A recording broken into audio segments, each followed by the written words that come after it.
As thousands hit the road in Oregon, many semi-truck drivers have to budget extra time into their routes and prepare for a potential increase in accidents. But for one semi-truck driver, the eclipse isn't changing anything. NBC5's Emily Beal has more.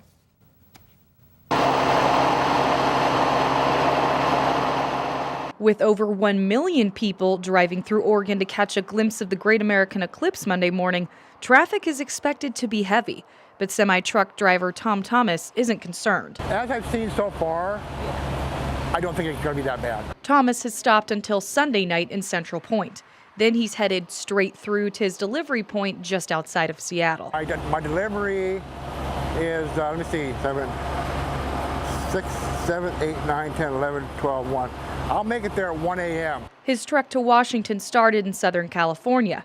Thomas told me traffic was worse on his way out of LA than it's been during his time on I-5 in Oregon so far. Last night coming out of LA, the traffic was starting to get heavier and heavier and heavier, and I'm thinking, this is kind of weird. It was midnight. He thinks the traffic is people in search of a good view for the eclipse. That must be people heading up into here to Oregon.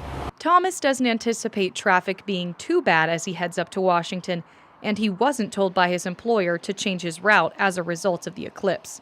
Since his drive back into Oregon will be on Monday morning, he plans to join the millions watching the historic event. Are you going to try and watch the eclipse at all? Oh yeah.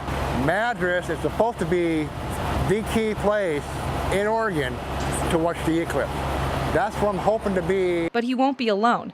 Thomas and his truck dog Ebony are making the entire journey together. She protects me, I protect her, and we're just best friends, you know. With a 40-year career on the road, Thomas says he's prepared for unsafe drivers during the eclipse. I've been doing it for so many years that I am what you call a defensive driver. And the reason he's keeping an eye out as millions more hit the road he drives on all the time in his semi-truck isn't because he's concerned about keeping himself safe. My dog is more important to me than anything in the world. If I get hurt, no big deal. I just don't want nothing done to my dog. In Central Point, Emily Beal, NBC5 News. Unfortunately, after our interview, Thomas's semi-truck broke down, so he won't be making his route from Central Point to Seattle, but he says instead he'll head up to Central Oregon with his dog and his wife to watch the eclipse.